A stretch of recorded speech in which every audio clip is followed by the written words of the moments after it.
Courage. Courage is the key to life itself. It takes courage to act. Part of being hungry when you've been defeated, it takes courage to start over again. If I could do anything for you, I would walk into your life and I would breathe courage into your life. And courage is a result of confidence. You have never seen a courageous person that didn't have confidence. Human potential is not of any kind of measurable limit.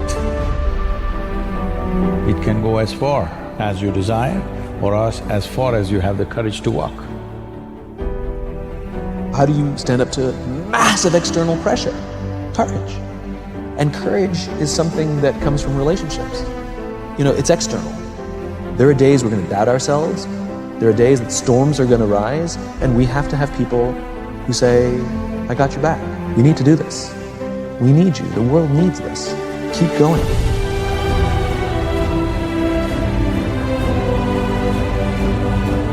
Courage is not the absence of fear. Courage is the judgment that what you want is more important than your fear. It takes courage to achieve your goals, man. It takes courage to be successful. Patience and inner voice makes you unbeatable. You've lived a life dominated by doubt and fear. How do you step into bravery? Step. Take the step. No more would I live like this. It takes courage to fight back. If you don't have the courage to act, life will move on you. You don't work for nobody else. You work for your mama, you work for your sister, you work for your aunts, you work for your grandma, you work for your family, you work for your kids. You ain't making no other man rich. Do you have the courage to stand there though the storms keep raging? It takes courage to be successful. It takes courage to win. It takes courage to be different. It takes courage to go where you've never gone before.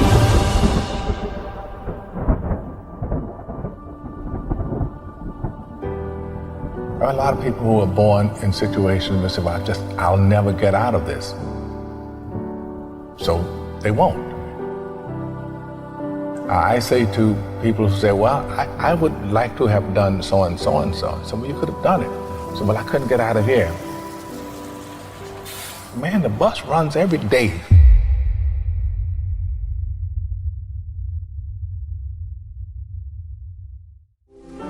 As you look at your life, ask yourself the question, what would your life be like? What would your life look like if you decided not to care what people thought of you? What would your life be like if you decided to give up some of your fears? What would your life be like if you decided to become courageous? What would your life be like? If you decided to act on your dream, if you did what you felt in your heart. You know what courageous means? Tom Ruskin and Randy Reed said. They said that courage comes from a French word which means of the heart. But how does it feel to you? He says it's courage, you know, it takes courage to live. Says most people go through life not allowing themselves to step out because they don't want to let go. They don't want to be blown around. They don't want to be moved. The courage to face life's whirling wind of contradictions. The courage to love yourself. The courage to love. For years, I was afraid to love. The courage to take a chance. The courage to be who you are. He says courage isn't for somebody else, for medals, applause, or moral debts. Courage is what at that moment feels most right for you. Not just situational ethics, but what feels right in your heart, the word of the heart, what feels right in your heart. One great philosopher says, cowards die many times before their deaths. The valiant never taste of death but once. What does that mean? That valiant people aren't afraid? No, no, no. It means that they experience that fear and they move forward. They move forward anyhow. Many people are dead now. Many people are allowing their dreams to die. Many people are allowing the ideas to lie dormant and collect dust. Many people have all this talent and ability that they are allowing to be buried inside of them, that they will take with them to their graves because they didn't have the courage to be who they are. And I say, as you begin to look toward the future and manifesting your greatness, it's going to take everything in you. Do you have the courage to get what you want? It takes courage to achieve your goals, man. It takes courage to be successful. It's scary. Being like everyone else, doing what the masses do and following the herd, that's easy. It's easy to be comfortable. It's easy not to try. It's easy to give up. It's easy to stand on a sideline and watch while other people with courage go out and get all the for themselves that you want for yourself. It's easy to look at these people and make excuses as to why they can do what you can't and say things like, yeah, that's because they've got this and that, or I'd do it if it wasn't for this and that. All that shit's easy. And let me tell you, if you don't want to make waves or you're scared what people think, then you better prepare yourself for a life of mediocrity. You better dress like everyone does, walk and talk like everyone does, because as soon as you start to stand out, they're going to try and pull you back in. And it takes courage to push through that. As soon as you start to change, and I'm sure some of you have tried and tried a lot, you're going to get these people that want to keep you where they are. Because if you outgrow them, you're leaving them behind. And then they'll have to admit to themselves that it's possible. And that's the scariest thing in the world for them to do. Because that takes courage. That takes balls of steel. You need courage to change your life. Courage is needed to face your fears. To step out of your comfort zone and say, that's it, I'm done. No more. No more will I take this. No more will I live like this. No more will I let people treat me like this. It takes courage to fight back. It takes courage to get what you want and to start changing your stars. You have to go into it with the knowledge that it ain't going to be easy. It's going to be a battle. Not just any battle, not just some fight on a playground. This is a fight of life and death. And it takes courage to face that shit. But you have got it inside you, I know it. I believe you can like I believe I can. And I make these videos and do these talks to try and get it across to people that ain't yet got the courage themselves that they can do anything they want to do. If you just have the courage. You can either be a victim of your life or the master of it. But the choice, that's yours to make. There's enemies all through life. People that hurt you, people who lie to you, people that cheat on you and people that beat you. But there is only one enemy that can destroy you, and that's the enemy within. This enemy you can't escape. You can only tame because it lives inside your head. It enjoys trying to destroy you, convincing you that you're nothing, that you'll never be nothing, that you came from nothing, and you'll never get out. You're never going to change. You're never going to achieve your dreams. You're never going to make a difference. You're never going to get what you want. The enemy within feeds you this poison on a daily basis if you let it. For me, I picture the enemy within in a round cage in my mind. And it's circling this cage, but it never takes its eyes off me. It's baiting me, waiting for me to step into that cage with it so it can once again overpower my mind with its negativity. All this lies, all this paranoia, all its stress, all its depression, all its anxiety. You know what that cage is called? It's my comfort zone. I've found that when that enemy within is at its strongest and most powerful is when I'm comfortable and not striving to get better. The best way to keep it in check is to work on yourself daily. Work on the way you look at the world around you. Look at solutions rather than focusing on all the problems. Don't listen to its lies about what might happen if you try that new thing, and just try it. You do this and you are constantly getting stronger than that enemy within. Bigger and stronger, so it's no match for you. You're fucking unstoppable. But never forget this. You cannot beat the enemy within, you can only tame it. You can only make sure you work on your mind like a muscle in the gym, so you remain bigger and stronger than it. But that enemy within will always be there, circling that cage, staring at you, waiting, silently waiting for you to slip up. So keep it in check. Work on yourself daily and never give in. Every single day we are all faced with fears. opportunities that appear throughout our day-to-day lives, and the easy thing to do is to just walk away. These fears can be anything from applying to a job, telling that person how you feel, taking that first step. What I've found in life so far, when I think about it, is all of these things normally have one thing in common: the fear that you might fail. What if I apply for that job and I don't get it? What if I tell that person how I feel and they don't feel the same? What if I take that first step, doing whatever it is, and I get hurt? The fear of failure is rooted deep in all of our subconsciouses, but most of us don't even know it exists. We go about our day to day telling ourselves the reason we aren't doing the things that we should be doing is because some bigger fear, some greater reason that actually doesn't exist at all. If you're listening to this now, I want you to consciously know from this day forward that the real reason you ain't doing what you should be doing and have the life you deserve is because subconsciously you're afraid to fail. You're afraid you won't get it. You're afraid they'll say no. You're afraid you'll get hurt. You're afraid you'll fail. Face your fears. Once you admit this simple truth and start getting real and honest with yourself, you'll start finding it a lot easier to deal with. Because let me tell you something, when you admit that it's failure you're afraid of, failure suddenly becomes nothing to be afraid of at all. You have the strength inside you to do anything, be anything, but all the while you're letting fear control you, you won't do anything. Face your fears.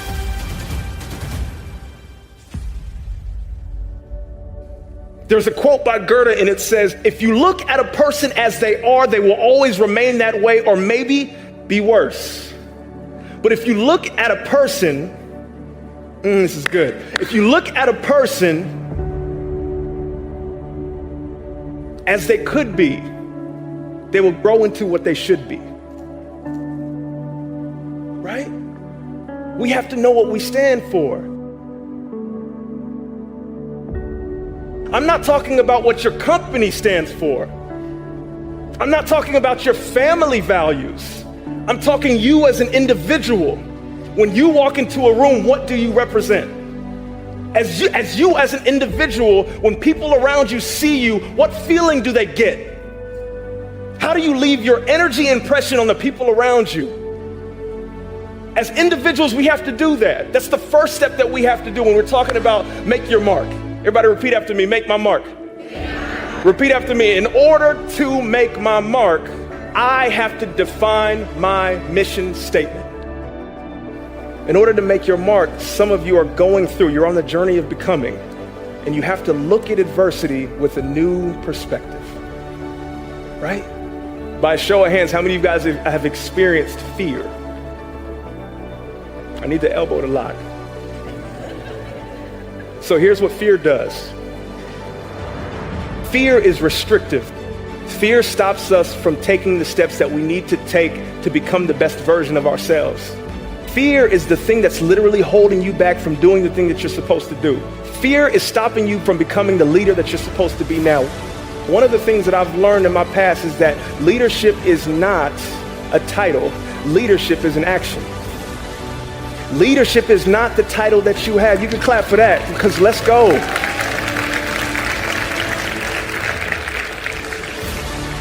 Leadership is not a title. Leadership is an action. Leadership is not a noun. Leadership is a verb. Leadership is not what you look like or where you are. Leadership is the way in which you interact and how you treat the people around you. I'm trying to tell you something, people. Leadership is each and every one of you right now are a leader.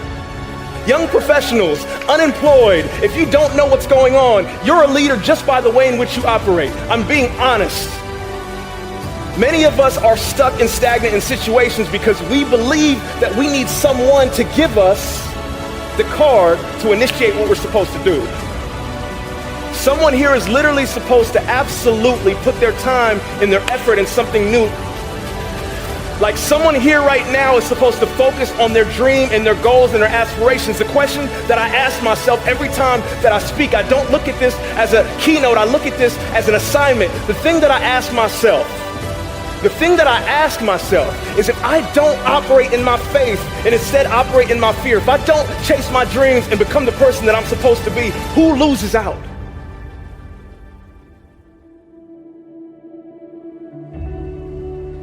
I realized that I wasn't doing this for me. Like every time I do something, it's not just for me. There are people who are watching you right now in your journey, and you're inspiring them just by the way in which you move.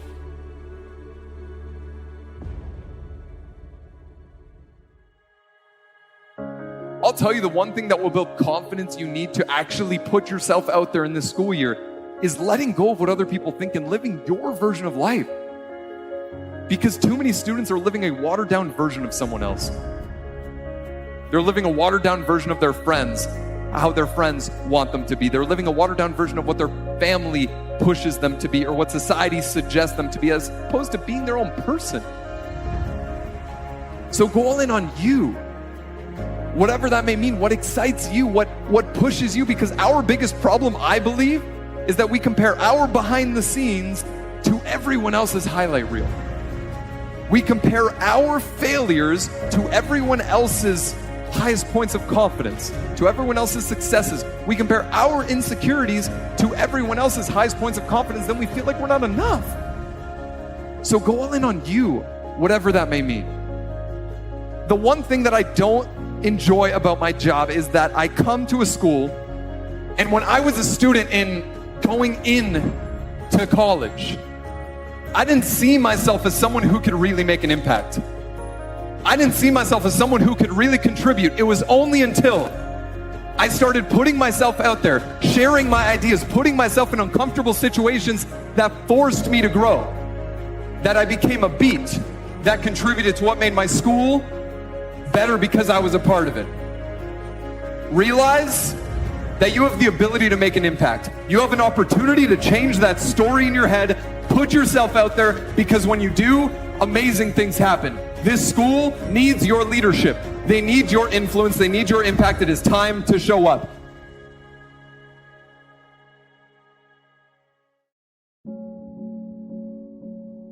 We're all carrying things in our pack.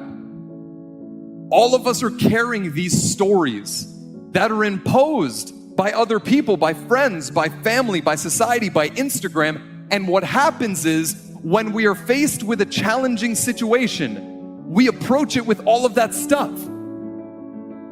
Some of you believe the stories that you've made up in your own head. The story of I'm not good enough.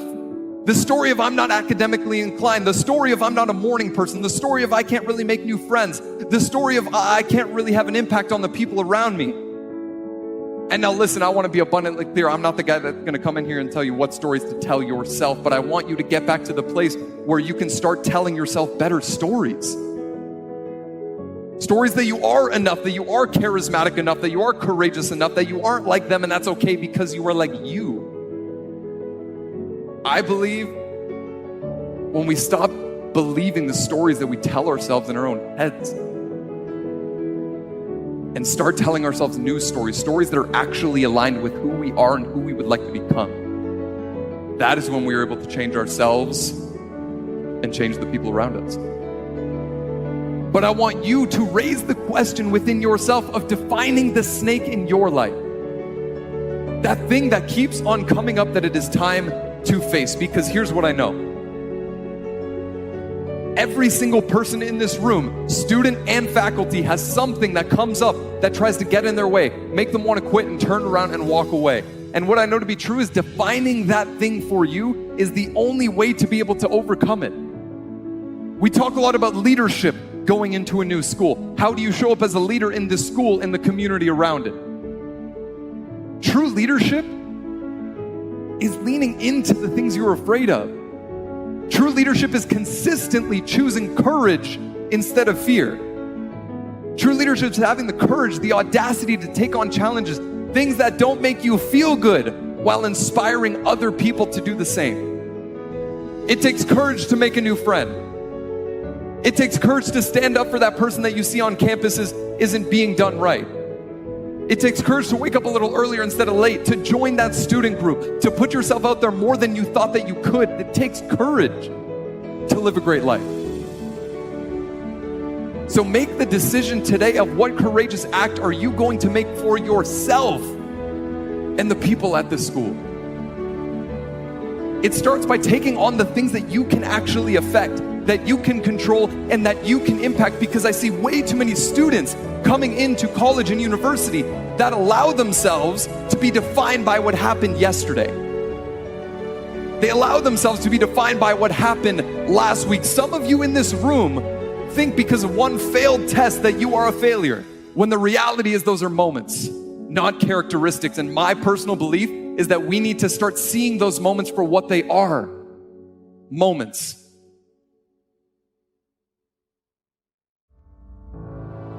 Oh yes, it's true. Many people put it on the line. Many people get out there every day and do something that has never been done before. Many people out there put it on the line and do something special to help someone else. Why can't we recognize them? No matter where you go, no matter where you may be, someone is out there right now that is doing something far greater, and they're putting so much work in to make a difference in this world. Why can't we honor them? Why can't we honor those servicemen and women? You have to consider the fact there are great doctors, there are great lawyers, there are great teachers, there are great mothers and fathers, there are great people in this world. We all are responsible for one another. We all have a duty. We all have to serve. Whether you wear a uniform or not, you have to serve. Can you be a serviceman? Can you be a servicewoman? Can you serve? Are you prepared to serve? Do you have the ability to serve? Don't make it about yourself. You have a duty. You have a responsibility. They didn't give up. Why should you? Keep moving. Keep believing. We are all one. Both far and near, we must serve. So this day, we honor the servicemen and women who put it on the line, who've given their all. And if they make it home, and they have the ability to put their arms around their loved one, job well done. And there will be a new day. And that day,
starts a new opportunity to make something else special happen.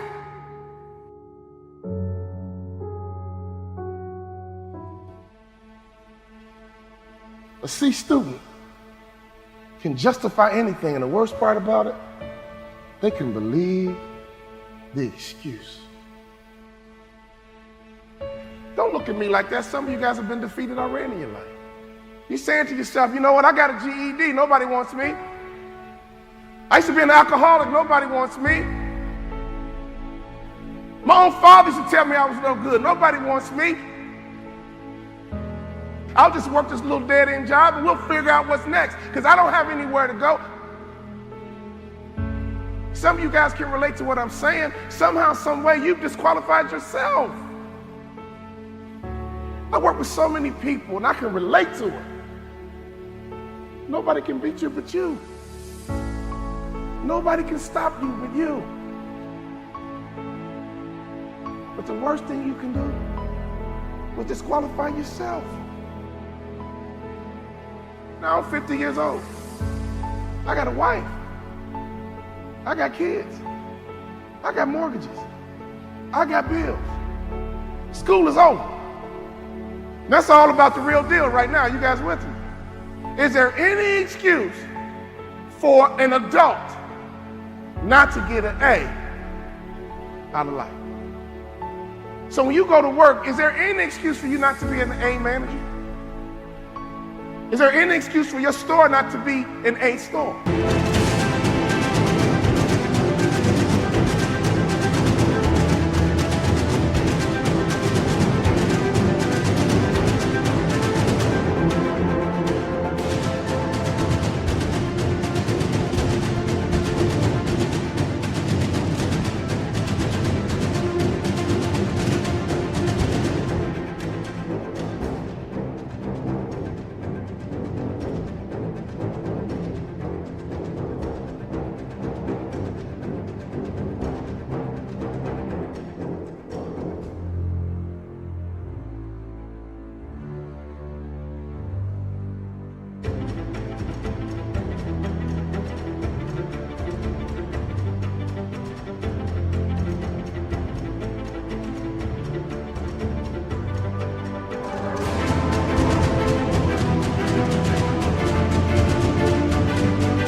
Is there any excuse for you to go home and not to be an A husband?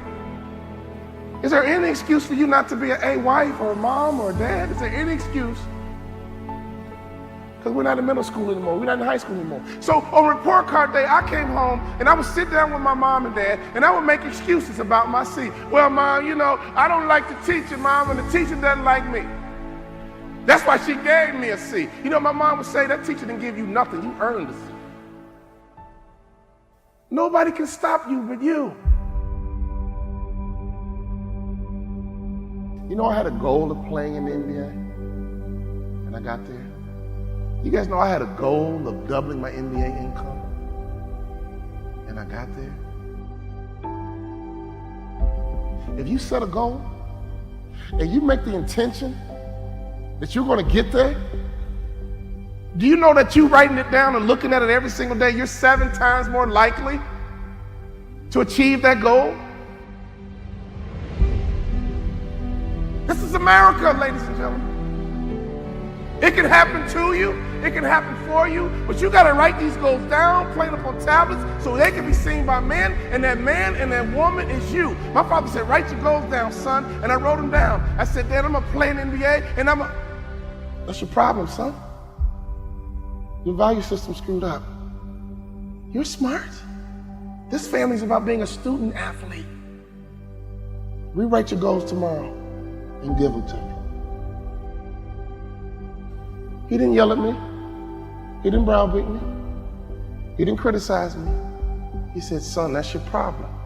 Your value system is screwed up. Redo them and give them to me tomorrow. You know, some of you guys can have more in life, but your value system's screwed up. You're more excited about Facebook and Instagram. But some of you guys, it's golf. You know, I go to work, man, I can't wait to hit that golf course. My father taught me something very valuable. But you know what? You will dwell in what you dwell on. You will dwell in what you dwell on. If you dwell on marijuana, you will dwell in marijuana. And you will get the weed smoker's reward. I thought about it the other day. I'm from Chicago. I've never been to a thug retirement party. Have you?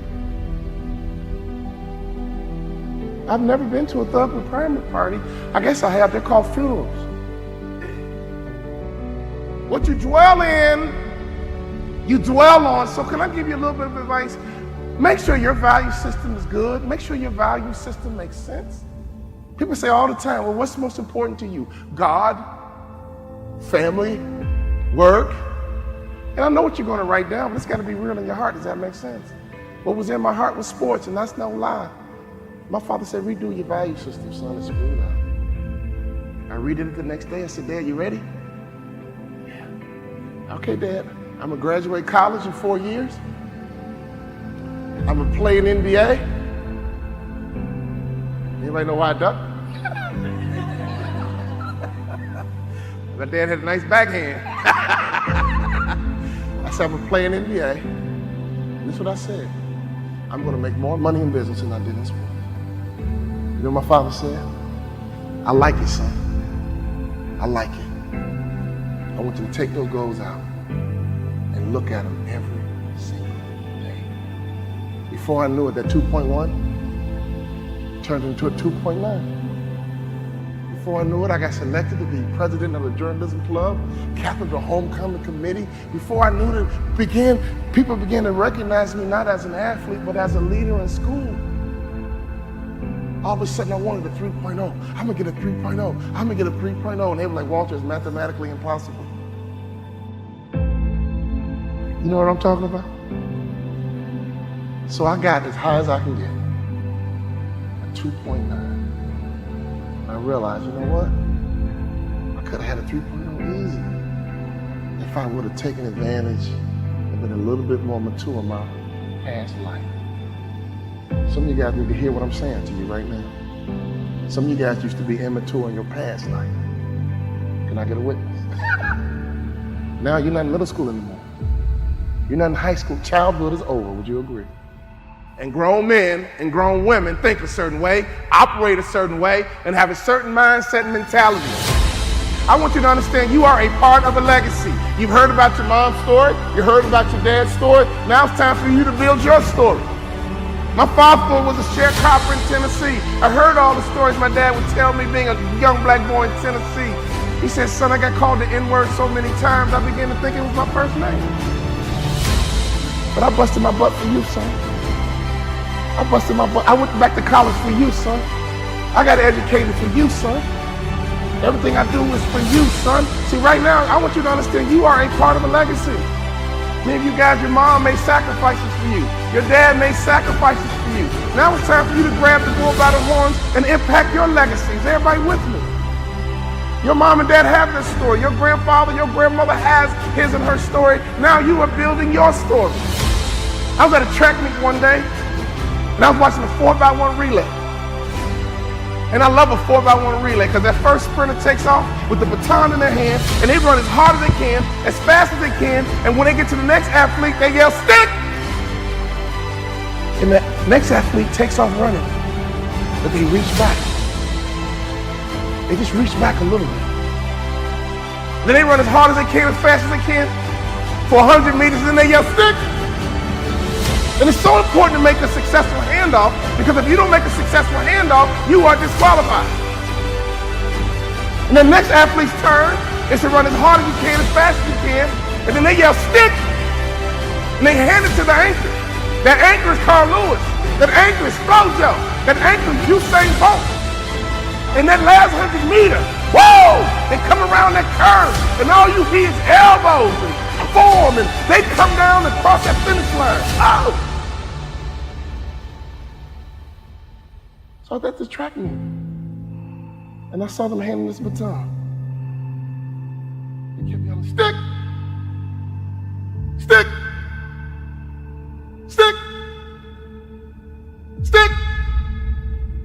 Stick! Your father might be from Russia. Your grandfather might be from Cuba, Colombia. I don't know where they're from, but let me tell you something. At some point, they're going to yell, stick! And that baton's in your hand. So we don't have time to be silly anymore. Would you agree? We don't have time to play games anymore. Would you agree? You got to get that baton in your hand. You got to run as hard as you can, as fast as you can. And every day in that car in the morning, my dad would just talk to me. Like, son, I'm from Tennessee, son. Education is very valuable. You cannot They value education the way education is important, son. That's the way out. Education, working hard, education, getting trained. Smart families are training and development organizations masquerading as a family. Mom, Dad, you are head trainers of a family. You know, my dad would say, go get it, son, go get it. Be sweet, baby, be sweet, go get it. Go get it, be sweet, baby, go get it.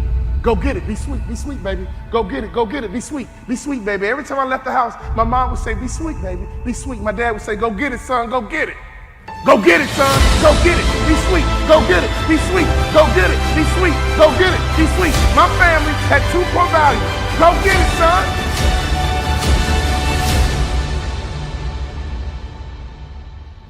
Be sweet, baby. I used to go into class and say, man, if I get a C, I'm good. If I can pull off a B, C, I'm good. Never even went for the A. You know that the average person thinks the same exact way? They could do more, they could be more if they believed more.